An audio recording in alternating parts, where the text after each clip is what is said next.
Hey everybody, Rosematter here with a special video I wanted to do before we get into the answer arc of Higurashi When They Cry.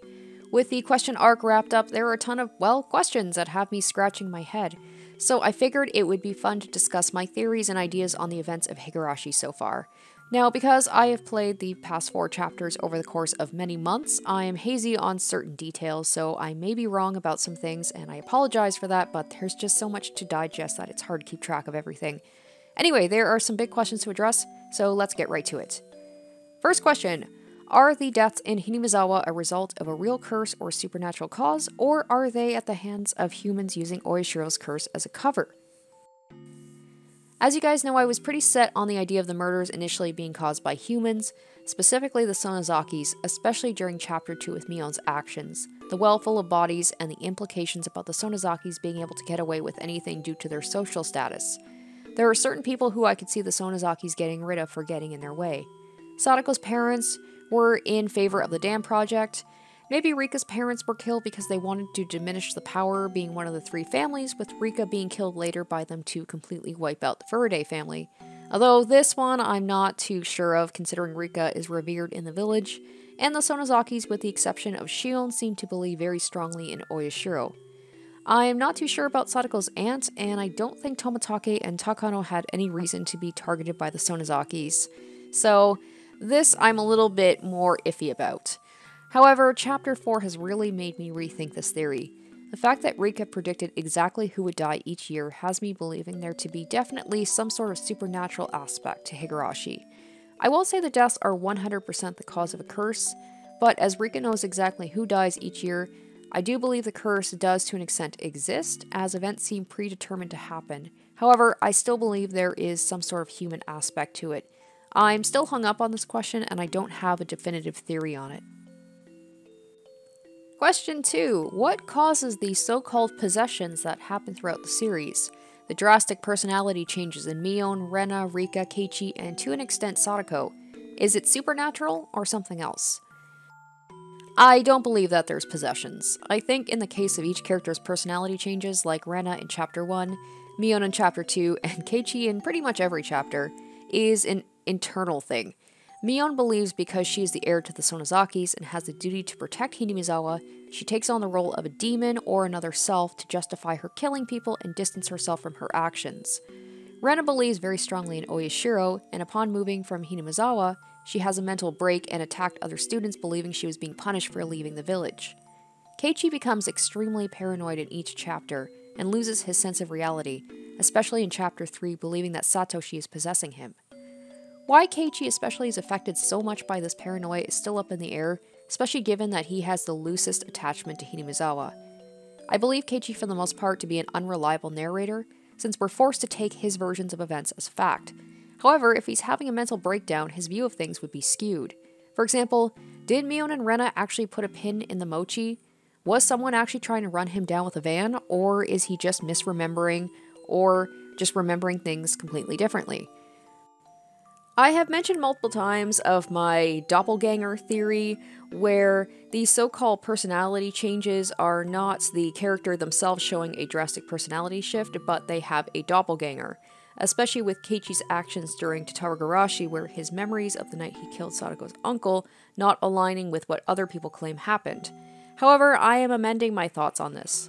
There's no doubt there's a running theme of another self throughout the series, the most obvious being the parallel between Mion and Shion, but now I'm thinking this may be a red herring to throw off the readers. Sadako, for the most part, doesn't seem to have a moment where she becomes quote-unquote possessed. However, she shows very apparent signs of mental breakdowns in Chapter 3, but for reasons that are completely understandable and obvious to the audience. The one exception being the whole issue with her uncle's death, which brings us to another question. What actually happened to Sadako's uncle in Chapter 3? This one drives me a little mad. Either Keiichi killed the uncle, but the body disappeared and Sadako only imagined the uncle coming home after Watanagashi, or Keiichi didn't kill the uncle and the memories of the whole night of Watanagashi are wrong. Now, I know I just talked about Keiichi being an unreliable narrator, but personally, I believe Keiichi did kill the uncle. I don't know why I think this way. I have no definitive proof. I just think that's the case. And as for the missing body, my only guess is somehow someone saw him bury the body and moved it to protect Keiichi, because Everybody in the town knew what was happening with Sadako, so they approved of the uncle being killed and they wanted to protect Keiichi because they believe he did the right thing.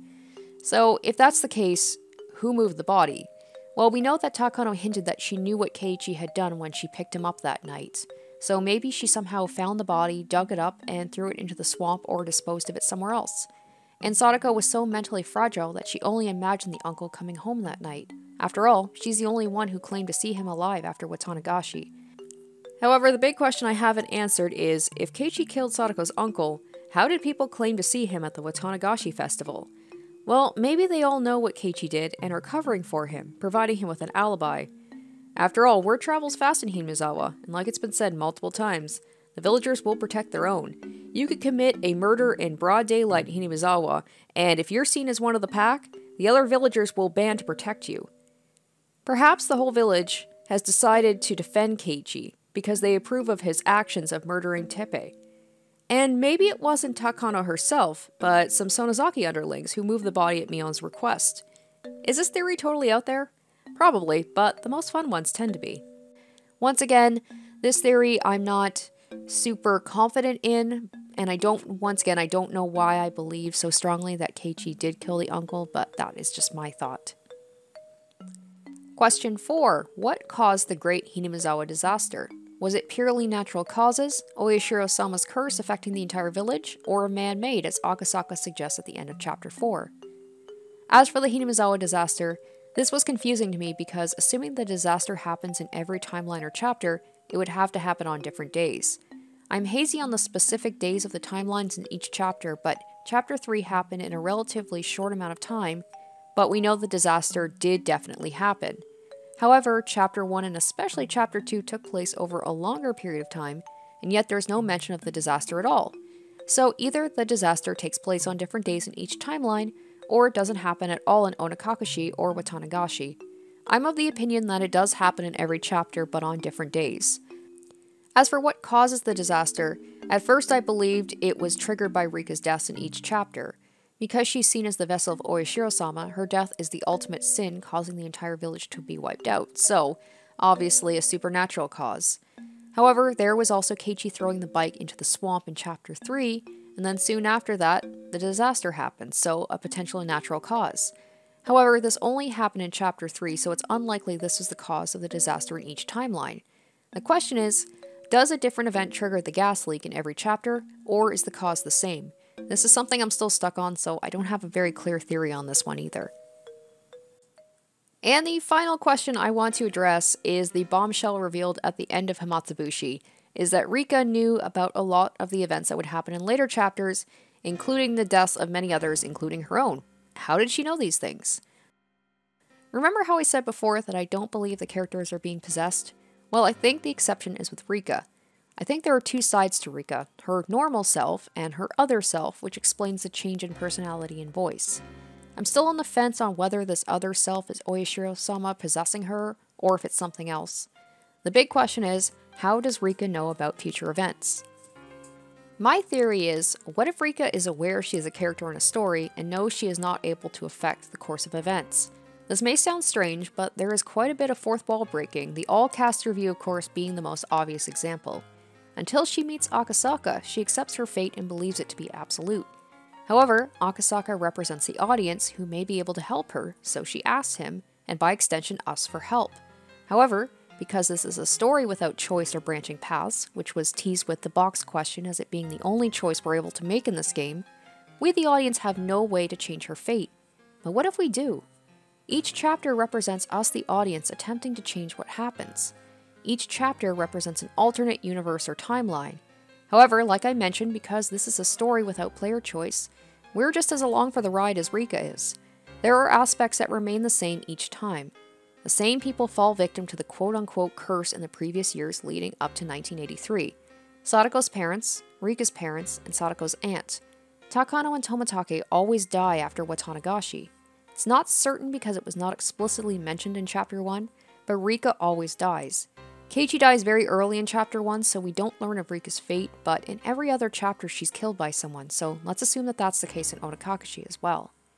The one key difference is Keiichi. His introduction to Hinamizawa may be, as Rika mentions in Chapter 4, as throwing a stone into the water to change the course of fate. However, while certain aspects change, let's assume that Tomitake and Takano are the set victims of the curse, as Rika mentions. That never changes. Their fate is set in stone. Keiichi being introduced to the story only changes other aspects as to how events play out with the characters in his social circle. Perhaps Rika does have some sort of power and has the ability to create alternate timelines. Each chapter is her resetting the timeline in an almost Groundhog Day style way to find the one that will save her. Keiichi is her way of throwing that stone in the water, but he only changes how events happen rather than stopping them completely. And the reason he dies at the end of each chapter is maybe Rika resetting the timeline to try again, or maybe it's some sort of supernatural intervention to get rid of Keiichi since he's upsetting the universe and how events are supposed to play out. Now, whether the normal Rika knows about these events, I'm not sure of. When her other self talks to Akasaka, she's very aware of the future events. Does normal Rika know about them too? I think she does, but her memory is more muddled. Maybe in each chapter she has some knowledge about things she shouldn't, but it's more cryptic and hazy. I was trying to think of specific examples of this in previous chapters, but I couldn't pin any down. But she just gave off an aura of being wise beyond her years, and maybe this is why. Alright, so those are my thoughts on what I think is going on in Higurashi. I know there's a lot of other questions and mysteries that I didn't get to, but I am a little strapped for time and I wanted to get this out in time. Once again, my memory is hazy about certain details, so I might be wrong about some things, and feel free to correct me in the comments just as long as it doesn't spoil anything. So, I am excited to get into the answer arc so we can see how wildly wrong that all of my theories are, and finally find out the truth. I hope you guys enjoyed this special little video, and for those of you who are going into this blind like me, feel free to give your own thoughts and your own theories on what you think is going on in the comment section. Look forward to Miyakashi this Friday, and thank you guys so much for watching. Until next time, bye.